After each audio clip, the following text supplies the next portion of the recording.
अच्छा, ये एक अहम पहलू सुन लीजिएगा। वो जी भाग गए, जी भाग गए, भाई ओहद में भाग गए, जी भाग गए। आप इजाजत दें हम कुरान देखें, क्या भाग गए? जिस तरफ कुरान लेके जाए उस तरफ चले। ये जुमला ज्यादा प्यारा, जिस तरफ कुरान लेके जाए वही हक है, जिस तरफ कुरान लेके जाए। अब इसने तो कहा भाग गए, आइए जरा कुरान से पूछते हैं। इंज ना करो, तुसा बोलना है तो मैं पूछना है। इन्होंने तो कह दिया जी भाग गए भाग गए भाग गए और तौहीन शुरू कर दी सहाबा की। अल्लाह इसे बयान करता है। अल्लाह फरमाए बिस्मिल्लाहिर्रहमानिर्रहीम इन्नल्लज़ीना, सूरह आल इमरान है भाई, 3 नंबर सूरह है, ओहद की आयत है और आयत का नंबर 155 है, 155 है।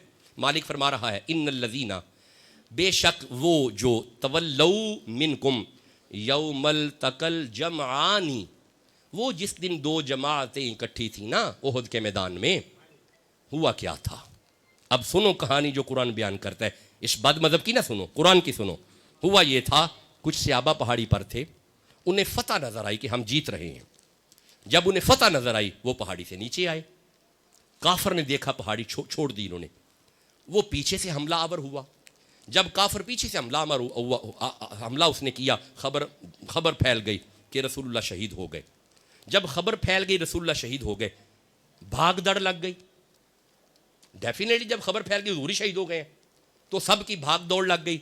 उस भाग दौड़ को अल्लाह बयान करता है। अल्लाह फरमाता हुआ ये था इन्नमस्तज़ल्लहुम शैतान, शैतान ने फिसला दिया। हाय हाय हाय, ये नुक्ता है, ये अगर समझ आ गया तो सब कुछ समझ आ गया।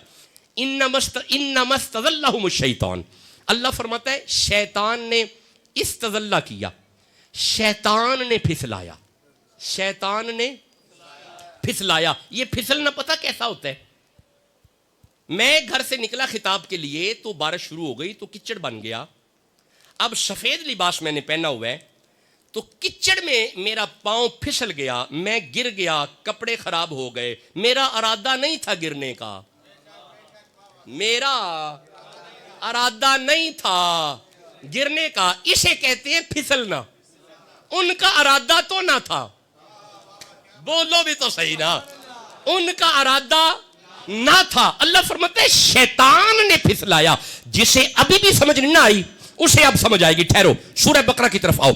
अल्लाह फरमाते हैं बिस्मिल्लाहिर्रहमानिर्रहीम फ़अज़ल्लहुम शैतान, शैतान ने आदम को भी फिसलाया, शैतान ने हव्वा को भी फिसलाया। फ़अज़ल्लहुम शैतान, शैतान ने आदम को भी फिसलाया। फ़अज़ल्लहुम शैतान, शैतान ने हव्वा को भी फिसलाया। अब मुझे एक बात का आप जवाब दो, शैतान अगर हजरत आदम को फिसलाए, आदम की नबूवत में शक, शान में कमी, मकाम में कमी, आवाज कम आई है, आदम की नबूवत में शक, आवाज अभी भी कम है, आदम की नबूवत में शक, शान में कमी, मकाम में कमी। और बदमज़हब बेगैरत, तुम्हें अभी भी समझ नहीं आ रही? अगर अल्लाह आदम को अज़ल्ला कहे, आदम नबी रहता है, वही अल्लाह अगर सहाबा को, वही शैतान अगर सहाबा को अज़ल्ला करे, वो सहाबा रहते हैं। उनकी सहाबियत में शक नहीं है, उनके मकाम में शक नहीं है, उनके मर्तबे में शक। उमर हक रहता है, उमर हक रहता है। अब तेरी तसल्ली के लिए अगली आयत भी पढ़ देते हैं, आयत का अगला हिस्सा भी पढ़ देते हैं। तुम कहते हो भाग गए, अल्लाह फरमाता है वलक़द अफ़ल्ला, अल्लाह ने नबी के सारे सहाबा को मुआफ कर दिया है। अल्लाह ने सबको मुआफ कर दिया है। तो जब अल्लाह ने मुआफ कर दिया है, बोलो भी तो सही जिसे समझ आ रही है, अल्लाह ने हुजूर के सारे सहाबा को मुआफ कर दिया है।